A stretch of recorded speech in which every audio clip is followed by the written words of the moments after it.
so I think I'll get started. Can everybody hear me okay? Yeah. Great. Yeah.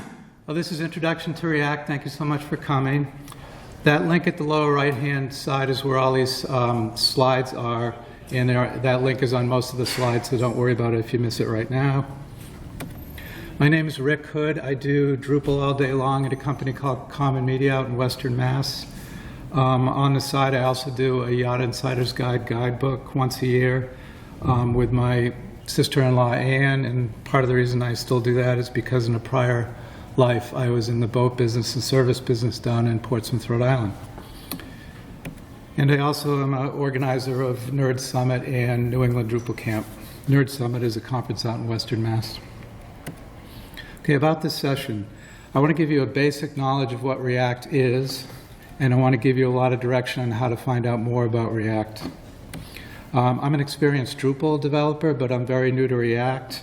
But I'm hoping that that gives more of a beginner feel to this talk and more accessible to people who are beginners.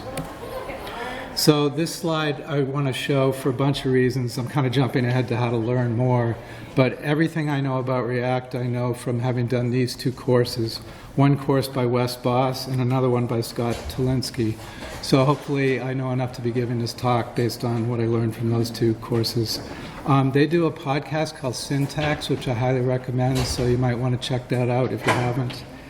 And then finally at the bottom here is a link to the docs on the React site. And if you do nothing else after this talk, just go to those docs, follow the instructions, in between 5 and 15 minutes you'll have a React site set up on your computer.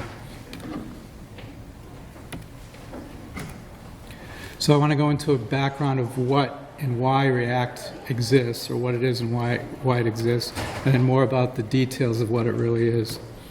So this is the homepage of the React site, and it defines React as a JavaScript library for building user interfaces. That's a pretty good description. You've probably all used jQuery before. So jQuery is another library that is used to build user interfaces. You could think of React as kind of like jQuery, but with a lot more stuff going on, a lot more functionality. Why use React? So in the old days, sites were static and non-interactive. They became more and more interactive using JavaScript and jQuery. But as websites became more app-like, they became too complex to use just JavaScript or jQuery to do. And so frameworks came along. Angular was one, Ember is one, Vue is another one, and React is one. React was the first one that uses, I don't know if the others even use this, but React uses something called the virtual DOM, where React has its own DOM, document object model, that it keeps track of its own DOM, and it syncs with the actual HTML DOM.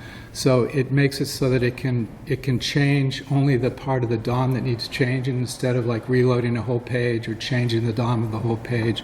It only changes what needs to be changed. And you can read more about that at that link below. So this is the app that you build if you do the Wes Boss course. It's a fish market. And this is a great example of where React is really cool. So let me show you how this works. So the first part of this is you're just adding fish to the order. That's not that big a deal. You could do that in a lot of different ways. But watch the next thing here that happens. When you change the price of the fish, watch it change in two other places. So it changed on the fish itself, and it changed in the order. And now when I go change the name of lobster to Maine lobster, the same thing will happen. So what's going on here is that React is very reactive, and it's looking for, if you make a change to the app in one place, it pushes it up to something called state, which I'll get into later. And then the other components on the page that use that, something from that state, automatically update. So how would I do this catch of the day app with jQuery? It would be very difficult. I guess you could do it, but it'd be very difficult. What React does is, I already said this, so sorry, but it looks for changes in the app state, something changed, and then it passes information on state change down to all the components in the app that need it. This is a really good article on why you would want to use React, so I threw it in here at the bottom. And I'm just going to explain again what's going on here. So when I add to the order here, what it's doing is it's adding this stuff to that component, it's pushing it up to the state, and then it's storing that order information in the state, and it's pulling it back down when it needs it. So again, it's pushing the change in price up to state and then pulling it down to all the components that need it. I just want to reinforce this idea.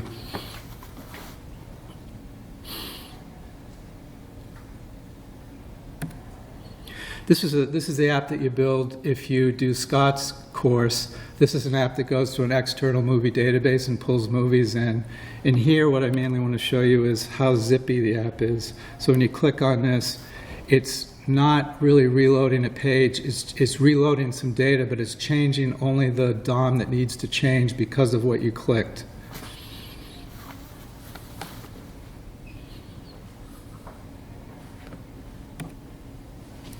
So another reason to use React or any JavaScript front end is this. It's becoming popular now to use something for your back end, Drupal, WordPress, Contentful, or anything to store your content, and then deliver that to the front end with JSON.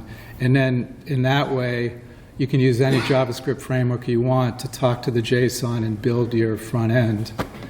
This is commonly called headless, so if you've heard of headless Drupal, that's what this is. Another reason to do this is that same JSON can be used for a mobile phone app or whatever you want to use it for, so that's kind of a nice way to do things. A friend of mine, Jeff St. Pierre, did a talk at Nerd Summit on using Vue with Drupal, and he used something called Contenta CMS, which is a Drupal distribution that kind of automatically gives you this JSON feed, and then you use whatever you want for the front end. So his talk was about how to use Vue with Contenta CMS to make a website. One thing I wondered when I knew nothing about React was, if JavaScript isn't turned on, does nothing work? Yep, nothing works. So this is what the Facebook page looks like if you turn JavaScript off. But this is a good time to talk about the fact that React doesn't have to take over your whole front end. It could be like a little box in the home page that you want to be app-like for some reason, and just a little portion of a page could be a React app. It doesn't have to be the whole thing.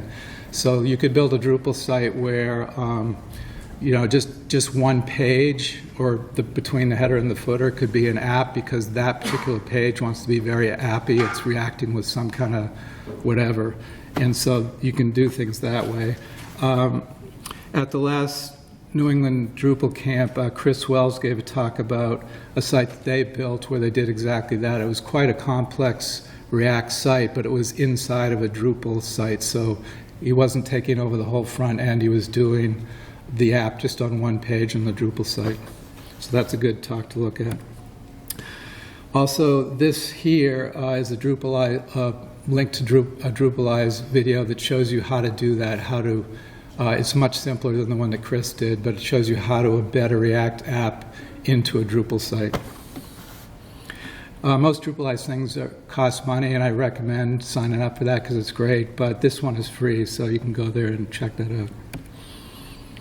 So let's dive into the details of what React actually is now that I've talked about, why you might want to use React.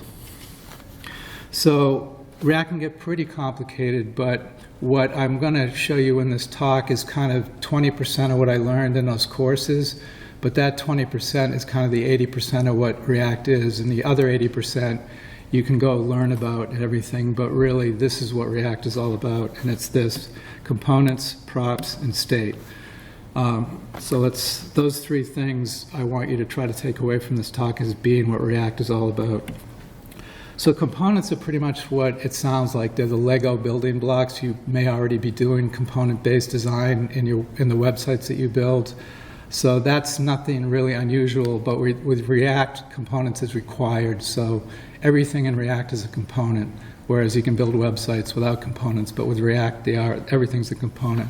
So in the example of the Catch of the Day app, the fishes on the left-hand column, each of those is a component, the order is a component, and there's a bunch of other components on this page.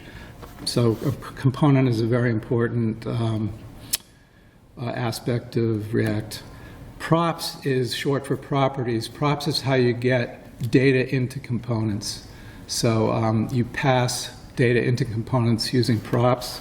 So an example of a prop is the price of a fish is a prop, and that gets passed into a fish component. State is the local database of the app that's storing what's going on in the app. So when you add a fish to your shopping cart, it pushes that up to state in the app and says you've added a quantity of fish to your shopping cart, and it stores it in the state. You can think of state as a little local database that's storing what's going on in the app. And we'll get into all of these in great detail. We're going to look mainly at this silly little app, which is made with Facebook's Create React setup, which is a really fast way to get an app set up, and it's just modified a little bit. So all it does is when you load the website, this little nerdy is spinning, and when you click the button, it stops spinning. You could obviously do this without React, but this is just a simple example of how you could do it with React. So this is the structure of a React app. So now I'm in the folder of my app, and this is what you'll see in a folder of any React app, but this is a very simple one. So you need to have Node installed for React to work, and you're going to have a Node modules folder, which contains all the libraries that you need for React to work. The package.json file is what tells Node what to put into the Node modules folder when you start it up, when you install it. The index.html file is in the public folder, and I'll get into that later, but that's the only HTML file in a React app. And then in the src folder, your components go in there. So your components are named the same as the files. So like your app component is named app.js, and I only have one other component in this app called nerdy, and that's nerdy.js. Every React app has one main component, and it's always called app. So app is your main component, and all the other components get brought into that app, which you'll see in a minute. But the components themselves get stored in this src folder. So you might have like 20 of these components in the src folder, but in this case we just have two, the main app one and the nerdy one. That's all that's really important here. I want to just jump out for a minute to the actual Facebook Create React. So if you go here, which again, like I said before, if you do nothing else, go here after the talk and just follow these instructions. It'll tell you how to get up and running really fast. But I come in here now just to show you that, here's the same structure I just showed you. So I was inside of the app folder. In here you can see the main app in the src folder, and you can see the index.html file.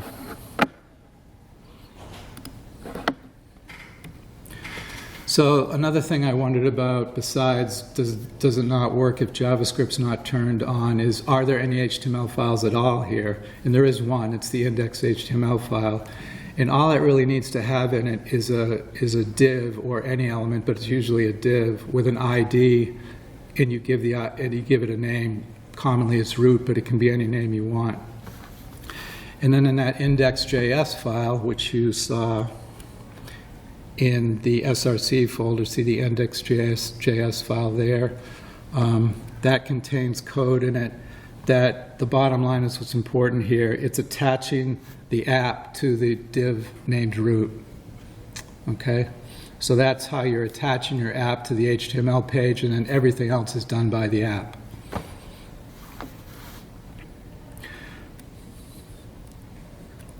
So what is a component? Like I said, app.js is the main component. Every React app will have one of those. So let's look inside that. So now I'm inside that app.js file. At the top of every component, you're going to have to import React itself. You can either import all of React, so it would be import React from React. That's how you do it. But in this case, I'm just importing the component part of the React because that's all I need. And I'm importing one other component. This is how you import components into other components. So I'm importing the nerdy component from the nerdy file. That's how you do it. So I'm importing React, I'm importing the nerdy component, and then from there down, I'm actually creating the app component. So it's class app extends component. Every component has to render something. That's a requirement. So you're going to see this render in every component. And then the return is also there because you have to render something, so it returns something. And from there on, it looks a lot like HTML. It's actually not, and I'm going to explain that in a minute, but you can just think of it as HTML. It looks just like it.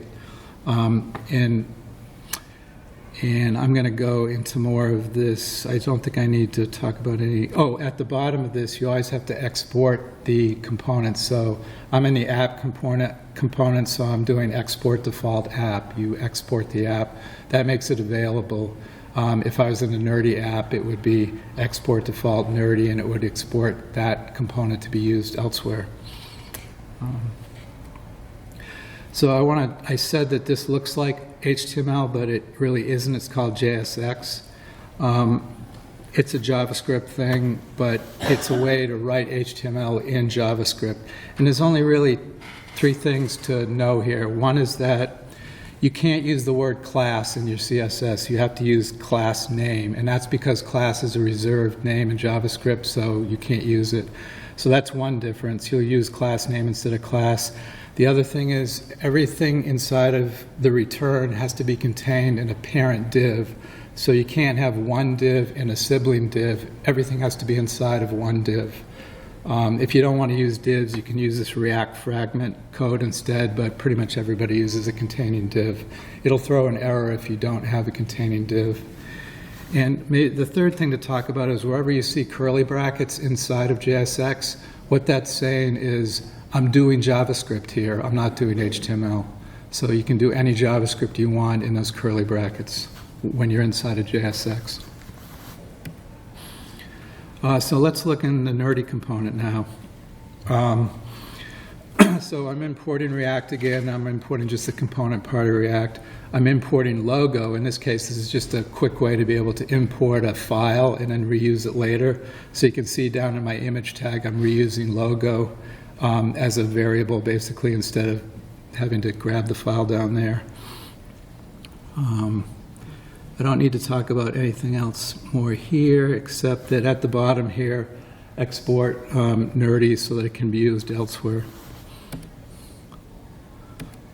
Okay, props. In the previous slide, you saw some of this, but I wanted to wait to get to this slide to explain it. So we've talked about components. Now we're going to talk about props.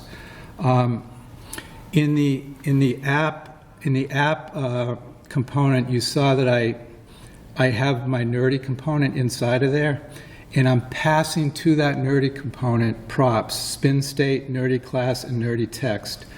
Now we haven't talked about state yet, so let's go look at nerdy text. All I'm doing here is passing a prop called nerdy text, which is just a string, hello world. So I'm passing that data into the nerdy component so that it can be used by the nerdy component later.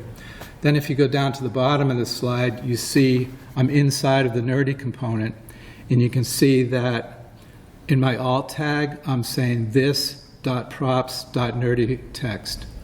So what this means whenever you're inside of a component is the component. So it means nerdy. So this means nerdy because I'm inside the nerdy component. And then you reference any props by .props and then the prop name. So in this case, the prop name is nerdy text. And the reason I can access that is because I passed it in the upper part of the slide there. So where I passed nerdy text equals hello world, I can now use it in the alt tag in the property. In the nerdy component. Everybody get that? Now we're going to talk, well, let me go back and say that spin state in nerdy class is coming from state. So in this case, I'm getting those from this.state.spin, and this means, this in that case means the app because I'm inside the app component. State means get me the state of the app because that's where I am, and then get me spin out of the state. And the other one is this.state.nerdy, so go to the state of the app, get me nerdy, and return that. And now we're going to talk about state, so you'll get that a little bit better. So at the top of my app component now, and usually put state at the very top, state you just define by state equals curly brackets, and then it's just a key value pair thing. So in this case, I've got a key of spin, and I start it as true, and I've got a key of nerdy, and I start it as spin. And then you can see how nerdy can access spin state, nerdy class, and nerdy text with this.state.spin. I kind of already explained that, but this is showing it again, how you can access state. And then in the bottom of the slide, this is showing a function that uses this set state, so that when I click the button, this function is called, and it's changing this state. So spin exclamation point this.state.spin is actually a shorthand way of saying whatever the spin is, make it opposite. So if I click the button, it's going to make the state, the spin that's stored in state, the opposite of whatever it is. So if it was true, it'll change it to false. Everybody see that so far? Okay. So components, props, and state. I'm going to show you some other things, but does everybody get before I move on, does everybody get the concept of components, props, and states so far? Okay. Clear. Sorry? I just said it seemed clear to me. Okay, great. So now I'm going to get into a little bit of the other 80%, just real quick, just to show you what some of the other stuff you're going to run into is when you get into React. So routes, how do you do routing? The way React does routing is you load another component called browser router, and that you can see that being imported up at the top. And then you contain everything in a tag called browser router, and then you do a switch statement, and then you do routes. So in this case, the top route is exact path equals this. Then you load, in this, I'm in the catch of the day app here, so in this case it says load store picker component. But the basic idea is if the path is this, load this component. If the path is this, load this other component. And it goes from top to bottom. And the reason why exact path is needed on the slash is because if you just put path, it will always say true because every path has a slash in it. So that's why you have to do exact slash for the home page. And then at the bottom here, it's showing if there's no route, you load the component not found. So you might have a page not found component. So that's routes, but I'm just briefly showing you that that's something else that's in React. Links, although you can put A tags in React, you shouldn't, because you should use link tags instead, because link tags are what make it so that when you click a link, it only changes the DOM that needs to be changed instead of like reloading the whole page or something. So here you'll see, you see one example here where I want a link on the image that's taking me back to the home page. So here the syntax in green is link to slash, and then it's wrapping around the image tag. So it's just like an A tag, except use this link tag instead in React.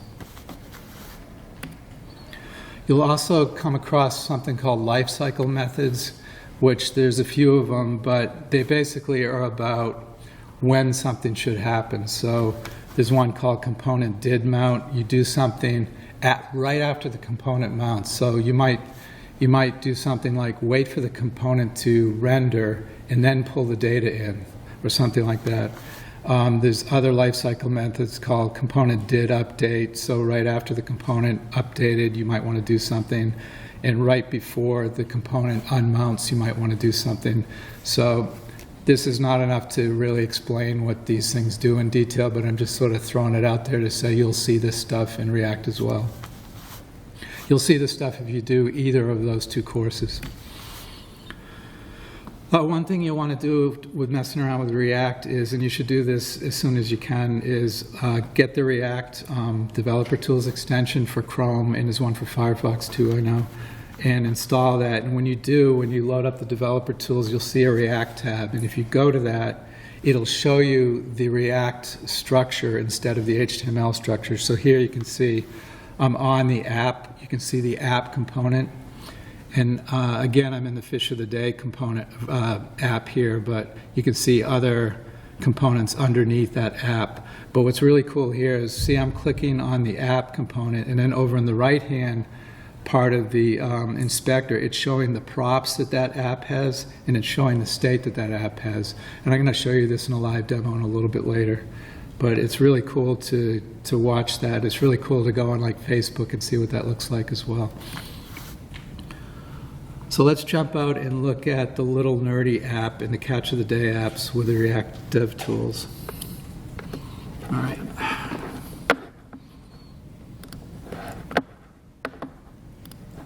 So here's my little nerdy app.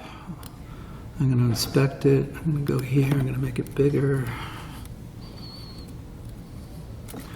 All right, so I've got my React tools. If I click on app here, you can see the state over to the right-hand side. Nerdy is spin and spin is true. If I click on this button, it's going to change that state.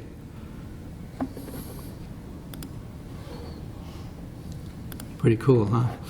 And then if I go down inside here, if I click on the nerdy component, you see the props. And if I click this, you can see the props changing, because when I click it, it's changing the state, and then this component is looking for the props that it has, and it automatically changes the value of that data in the nerdy component. So that really shows how React is working in real time. So here's the Catch of the Day app, which is a lot more complicated.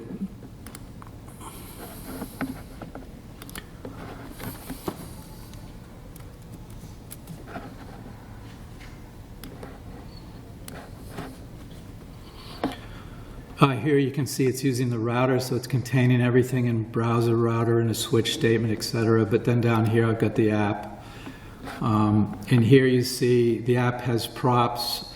So this history thing is one thing that browser router gives you. The history is so you can do back button type stuff. I don't remember what location and match does, but those are other things that browser router does, I think. But here's the state of the fishes. So you can see all my fishes here.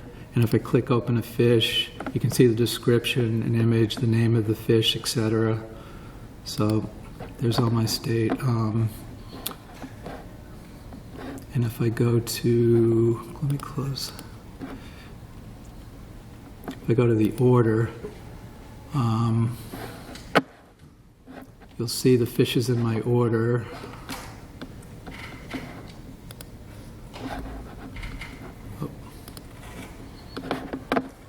So if I add to order, it's going to add a quantity to that fish number 2 that I already have.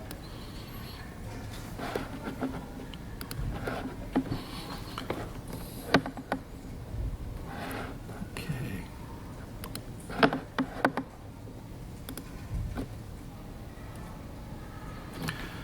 So that's most of my talk. Does everybody understand the idea of components, props, and state? So how do I deploy my site? That's kind of beyond the scope of this talk, but there's some notes here about that if you want to go look into that. Probably the simplest way is to use the GitHub Pages method that's mentioned in one of these links here. But it's a pretty easy thing to deploy. One of the things that you're going to run into is what's React and what's ES6 JavaScript. So an example of ES6 JavaScript that if you're not used to it, like you're wondering, is this a React thing or an ES6 JavaScript thing, is arrow functions. So this is an example of a regular, oops, what did I do? A regular old function at the top. But at the bottom is a shorthand way to do it with arrow functions. So you'll see that sometimes. You can look up what arrow functions are here. So I don't think you need to like understand ES6 JavaScript completely before diving into React, but just understand that you'll see a lot of ES6 JavaScript in React and may wonder what it is. You may want to go look at ES6 JavaScript before diving into React, but I didn't, and I don't think it's really necessary to. you'll run into some what the heck is that stuff sometimes, because there's a lot of shorthand ways of doing things, which you'll see. So in this case, I'm showing where I've showed you before how you create a component with class nerdy extends component, and you render something, etc. So you've seen that before. But in the bottom there, where it says const nerdy equals props arrow, and you get rid of the curly braces, you get rid of the render stuff, that's called a stateless functional component. And you can do that shorthand method of using a component if all you're doing is rendering something. So you don't have state in this component, you don't have other stuff in the component that's not to do with rendering. You're just rendering something out. So it might just be like that catch of the day app on the left-hand side. You saw a header up there. That was a stateless functional component because all it's doing is showing the same header all the time. So you'll see stuff like that in React that may be confusing at first, but both of those courses, again, just explain all this stuff really well. Some other resources here are on the left, Learn React at Free Code Camp, Learn at Code Academy. There's some JavaScript tutorials on the right. The West Boss has a whole bunch of good stuff. One of them is JavaScript30.com, which is 30 little lessons on JavaScript that are pretty cool. So you might want to take a look at that. And then Scott Tolinsky also has one called Better JavaScript that you might want to look at. So if you want to bone up on JavaScript before or after you get into React, these are good things to look at. And again, I come back to this page because I could have stopped my my presentation right at this slide and just say go do these two tutorials, but because they're really good, so I just recommend diving into one of those two.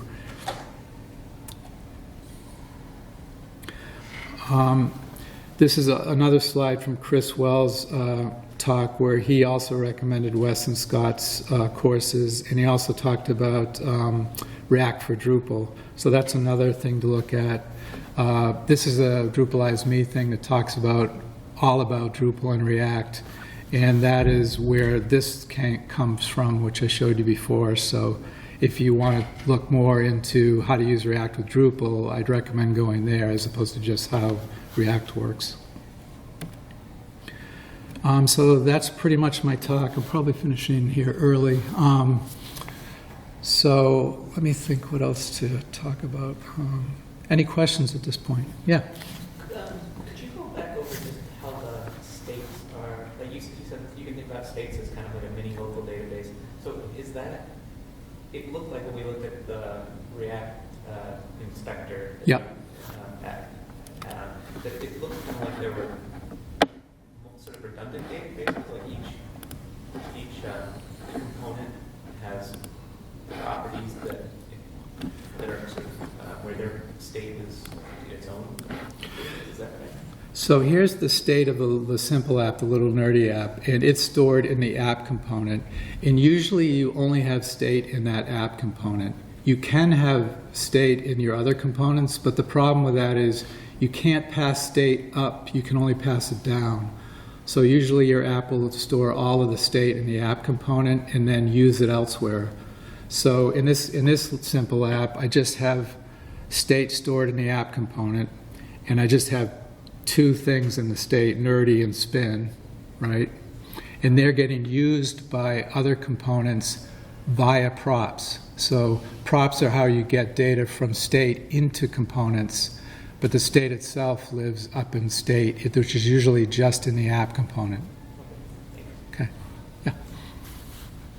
How much of this is happening on the browser side? It would be easy for me to say within a browser instance, okay, here is a state that's stored. If I've got 50 sessions going at once in a server situation, do you ever get a cross-scripting problem, or Yeah. it seems awkward to hold that state on the server side? So yeah, so I should have mentioned this before, but everything that's going on here is happening in the browser and on your local browser, Okay, right? so it is the browser. It is. Some data. But one thing I should have mentioned is that there's ways of taking the state that you're seeing here and pushing it up to permanent storage.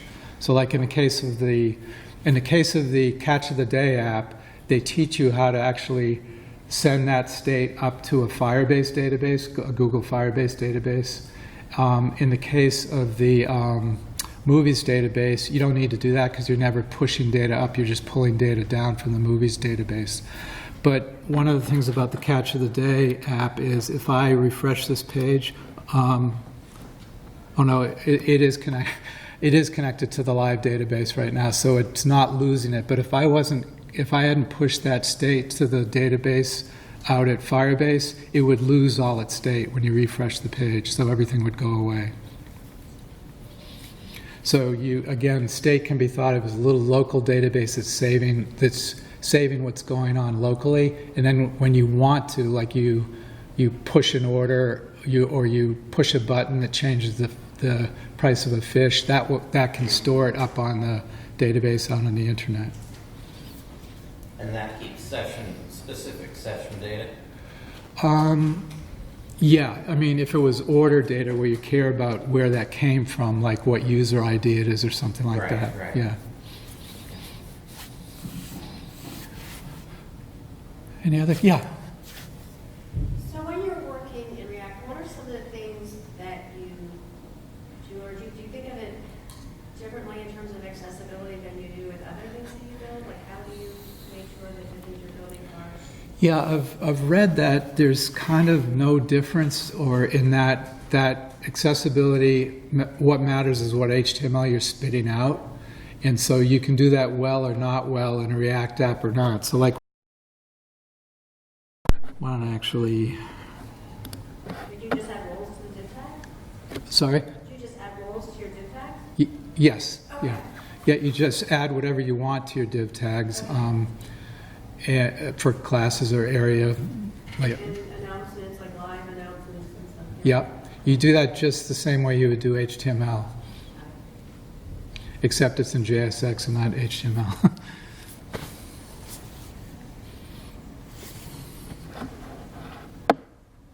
Any other questions?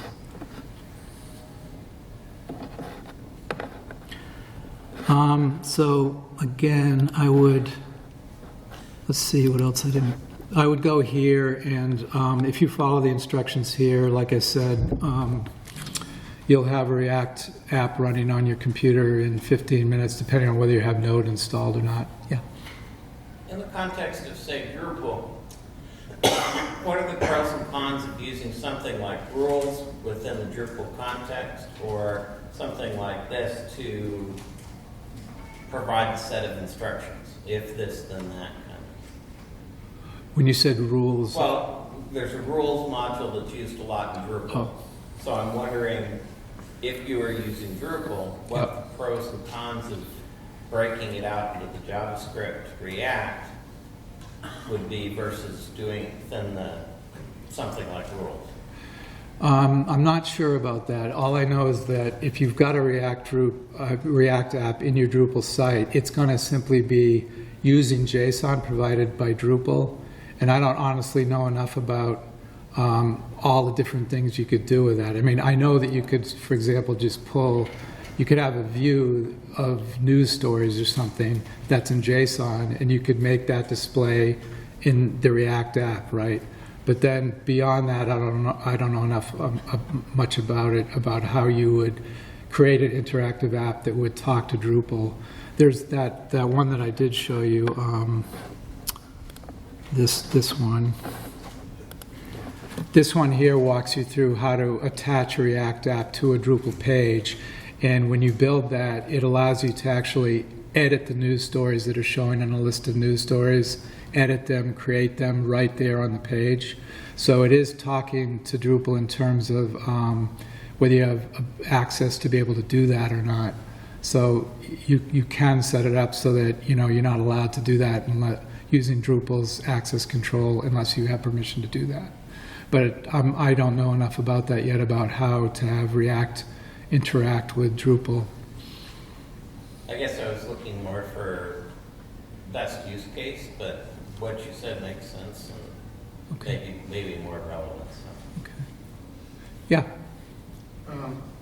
Well, a comment and a question Yeah. regarding the like rules and Drupal and React.